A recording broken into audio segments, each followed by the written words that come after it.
Hi friends, welcome to Sakshi exclusive. మీరు క్షేమంగా ఉన్నాను అనుకుంటున్నారా? ఇప్పుడు యుద్ధం ఎక్కడో వేల మైళ్ళలో జరుగుతుందని, అది మనల్ని తాకదని భావిస్తున్నారా? అయితే మీరు పొరపడ్డారు. పూర్తిగా అణుయుద్ధం ప్రారంభం కాకముందే రేడియేషన్ ఎలా వచ్చేసిందో ఈ వీడియోలో చూద్దాం. ముఖ్యంగా అకాలంలో ఆకాశంలో ఆ భయంకరమైన మష్రూమ్ క్లౌడ్ కమ్మిన క్షణమే మానవాళి అంతానికి కౌంట్డౌన్ మొదలైంది. ఇది కేవలం యుద్ధం చేస్తున్న దేశాల కథ కాదు, అసలు సంబంధమే లేని మీ ఇంట్లోకి చొరబడే ఓ నిశ్శబ్ద హంతకుడి కథ. అందుకే ఈ వీడియో చాలా ఇంపార్టెంట్, ఎక్కడ స్కిప్ అవ్వకుండా చూడండి.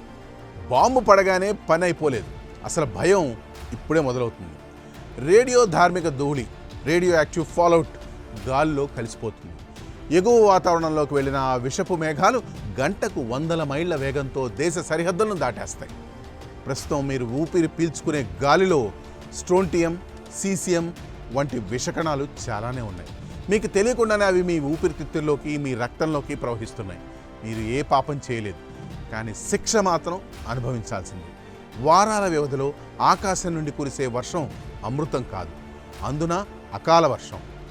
ఆమ్ల విషం నేలంతా రేడియేషన్తో నిండిపోతోంది. పొలాల్లో పంటలు విషతుల్యం అవుతున్నాయి. ఆ గడ్డిని తినే పశువుల పాలు విషమవుతున్నాయి. ఆలోచించండి, మీ పిల్లలకు తాగించే పాలు, మీరు తినే అన్నం ప్రతిదీ మీ కణజాలాన్ని లోపల నుండి కాల్చేస్తుంది. క్యాన్సర్ గడ్డలు, జన్యుపరమైన లోపాలు ఒకే దేశానికి పరిమితం కావు. సముద్ర ప్రవాహాలు ఆ రేడియేషన్ను ప్రపంచమంతా మోసుకెళ్తున్నాయి. చేపల నుండి మనుషుల వరకు ఎవ్వరూ తప్పించుకోలేరు. ఇదన్నిటికంటే భయంకరమైంది, బాంబుల వల్ల పుట్టిన కోట్లాది టన్నుల నల్లటి పొగ సూర్యరశ్మిని భూమికి చేరకుండా అడ్డుకుంటోంది. ఒక్కసారిగా భూమి గడ్డగట్టుకుపోతుంది. దీన్నే న్యూక్లియర్ వింటర్ అంటారు. రాబోయే రోజుల్లో కెనడా నుండి కన్యాకుమారి వరకు ఉష్ణోగ్రతలు -డిగ్రీలకు పడిపోయినా ఆశ్చర్యపోనక్కర్లేదు.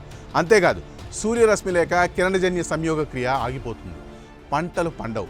ప్రపంచవ్యాప్తంగా 200 కోట్ల మందికి పైగా ఆకలితో అలమటిస్తారు. ఇదేదో ఊరికే చెప్తున్నది కాదు, యుద్ధం ఇప్పుడు అణు పోరాటం అంచుల్లో ఉంది. పైగా ఇప్పటికే కొన్ని దేశాలలోని అణు వ్యవస్థలపై దాడులు జరిగాయి. దాంతో ఇప్పటికే రేడియేషన్ ప్రారంభమైంది. ముఖ్యంగా ఓజోన్ పొర దెబ్బతింటోంది. అణు విస్ఫోటనం తర్వాత కొన్ని నెలలకు ఆ పొగ విడిపోయిన సూర్యుడి నుంచి వచ్చే ప్రమాదకరమైన అతి నీలలోహిత యూవీ కిరణాలు నేరుగా భూమిని తాకుతున్నాయి.